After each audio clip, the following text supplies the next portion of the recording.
السلام علیکم۔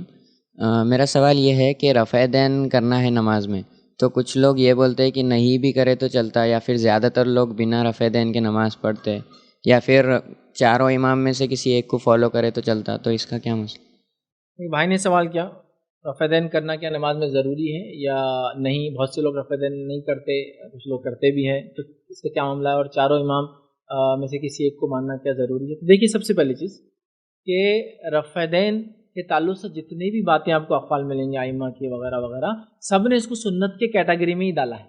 کسی نے یہ نہیں لکھا کہ یہ فرض ہے، یہ نہیں ہوا تو نماز نہیں ہونی۔ یہ بات تو اپنی جگہ بالکل طے ہے، اس میں کوئی ڈاؤٹ ہی نہیں۔ لیکن ایک میرا سوال ہوتا ہے، بنیادی سوال ہوتا ہے، جیسے مثال کے طور پر ایک گاڑی ہے، ایک کار آپ چلا رہے ہیں، کار کو اگر سامنے شیشہ نہیں رہا تو بھی چلتی نا کار؟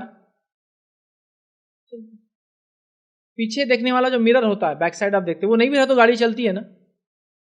اب یس چلتی ہے۔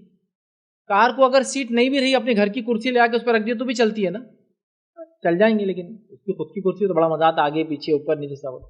کار کو اگر دروازے بھی نہیں رہے تو کار تو چلیں گی نا؟ چلتی۔ کار کو اگر ہارن نہیں بھی رہا تو کار تو چلیں گی نا؟ چلتی۔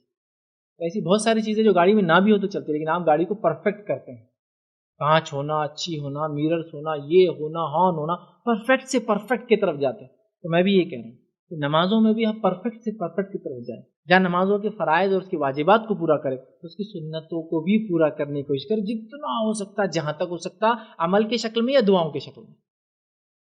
تو آپ کا سوال کیا تھا؟ کیا ضروری ہے؟ تو نہیں، یہ تو میں نے رکھ دیا، لیکن میں یہ کہہ رہا ہوں آپ ہر چیز میں پرفیکشن کی طرف جانا چاہتے ہیں تو نمازوں کو پرفیکشن کی طرف لے جائیے، پورا کرنے کی کوشش کیجیے، جو عمل نبی کریم نے کیا۔ جیسا آپ میں سے وضو کے بارے میں سوال کریں، کیا وضو کے اندر کلی کرنا ضروری ہے؟ تو میں کہوں گا نہیں، وضو کے اندر 4 چیزیں فرض ہیں۔ قرآن نے جو حکم دیا 4 چیزیں فرض ہیں: چہرے کا دھونا، ہاتھوں کا کونیوں تک دھونا، سر کا مسح کرنا، اور ٹخنے تک پیر دھونا، یہ فرض ہے۔ اتنا ہی وضو کریں گے پوری زندگی؟ ہم تو پورا طریقہ کرتے نا، پہلے 3 بار ہاتھ دھوتے، پھر کلی کرتے، ناک میں پانی لیتے 3 بار، چہرے کو دھوتے، اس کے بعد کونیوں تک ہاتھ دھوتے، پھر سر کا مسح کرتے، ہے نا، جا کے اس کے بعد کانوں کا مسح کرتے، ہے نا، اس کے بعد سیدھا پیر دھوتے، پھر الٹا پیر دھوتا ہے، یہ ہے نا، پرفیکٹ کی طرف جاتے ہیں۔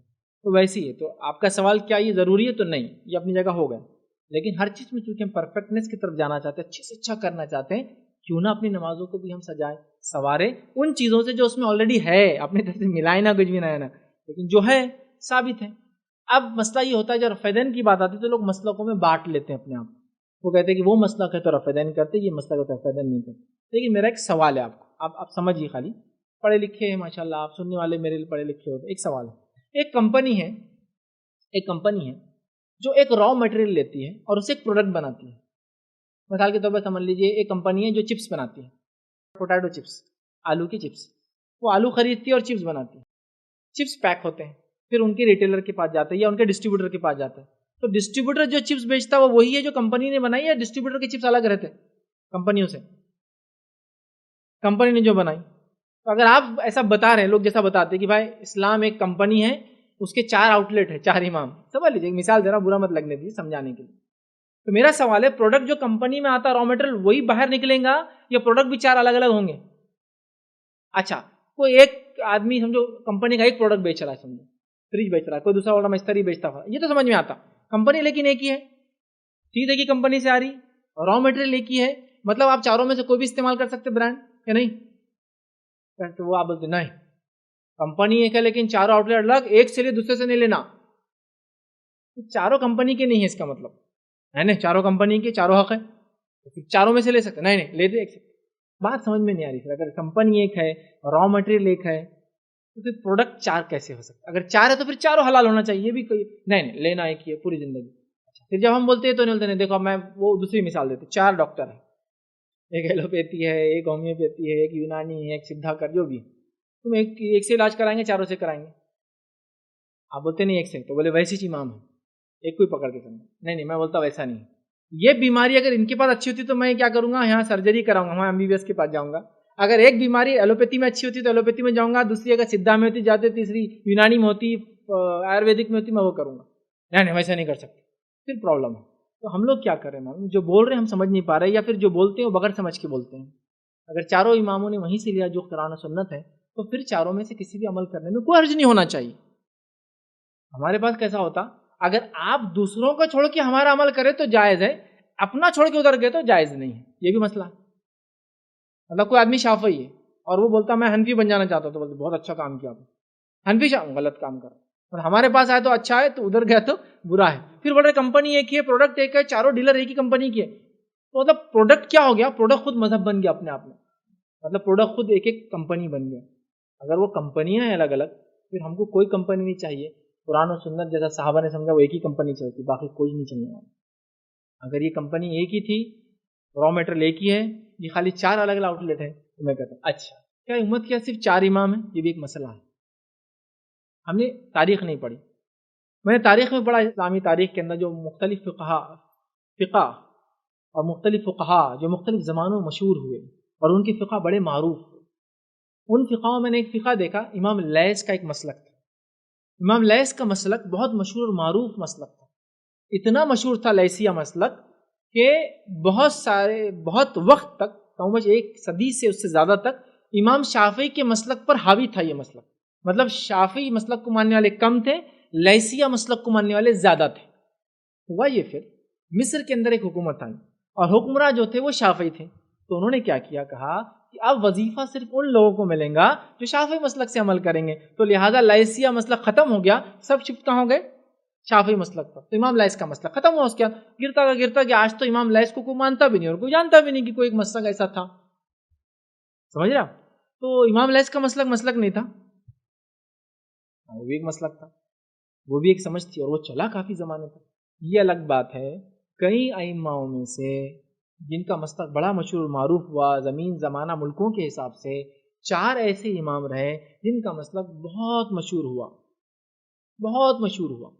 لیکن یہ 4 ہی امام نہیں، یہ بات آپ نکال دیں ذہن سے. ہاں شہرت کے اعتبار سے ایسا ہم کہیں گے حدیث کی کتنی کتابیں، تو لوگ کیا بولتے ہیں، 6 حدیث کی 6 کتابیں. لیکن کسی سے پوچھیے آپ، صحیح ستہ 6 کتابیں، کیونکہ وہ 6 مشہور کتابیں ہیں، 6 کتابیں نہیں ہیں. سمجھ رہے آپ، 6 کتابیں نہیں، 6 مشہور کتابیں ہیں. لیکن حدیث کی میں سمجھتا ہوں حدیث کے جو سافٹ ویئرز آتے ہیں آج کل، مکتبہ شاملہ کے نام سے ایک آتا ہے، 1350 کتابیں حدیث کی جمع کی انہوں نے، بہت جمع کی کتابیں ہیں. تو دیکھیے اتنی کتابیں ہیں، لیکن مشہور کتنی ہیں، سمجھ گیا آپ. تو ایسا ہے، تو مشہور 4 ہیں، 4 نہیں. لیکن یہ امت کو میں ہمیشہ کہتا ہوں اتنی کمزور، اتنی وہ نہیں ہے چھوٹی کہ صرف 4 امام ہیں. اس کے تو کئی امام ہیں، ایک سے ایک گزرے ہیں، مختلف مسالے کو ان کے مختلف زمانوں میں گئے. ہم کیا کریں، یہ 4 اور ان کے علاوہ جس کو بھی ہم لے، تب لے سب سے پہلے جب قرآن و سنت سے بات ثابت نہ ہو، تب ان کی بات لی جائیں گی، اور ان میں سے بھی ان کی بات لی جائیں گی جو قریب ہے دلیل کے، قریب ہے کہ جو بات کہہ رہے بہت زیادہ نزدیک ہے کہ قرآن و سنت کے دلیل، اس بنیاد پہ لیں گے. پھر چاہے اول کے لیے، دوم کے لیے، سوم کے لیے، یا جو اس کے بعد چارم کے لیے، اس کے بعد 5واں کو امام چھٹا ہے، اس زمانے کے ہو، اس زمانے کے ہو، یا آج کے دور کے ہو. آج کے دور کے جیسا جدید مسائل آتے تو کہاں جائیں گے آپ، پرانے دور میں نہیں ملیں گے آپ کو. آج کے دور میں تو آج کا لیں گے آپ.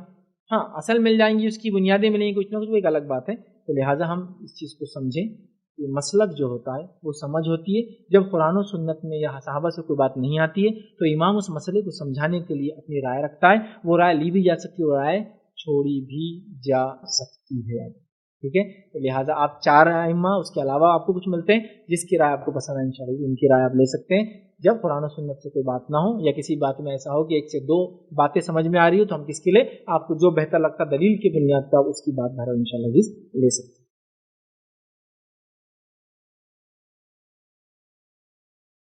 السلام علیکم. آپ بھی ہمارے اس کام میں تعاون کریں اپنی زکات و صدقات کے ذریعے. ڈونیشن ڈیٹیلز کے لیے ڈونیٹ اس پر کلک کریں. اگر آپ کو ہمارے ویڈیوز پسند آئے ہیں تو اسے شیئر کریں اور ثواب کے حقدار بنیں. روزانہ ہمارے ویڈیوز کو پانے کے لیے ہمارے یوٹیوب چینل کو سبسکرائب کریں اور بیل آئکن دبائیں. ہم سے دیگر سوشل میڈیا پر جڑنے کے لیے ویڈیو میں دیے گئے آئی ڈی کو سرچ کریں. جزاک اللہ.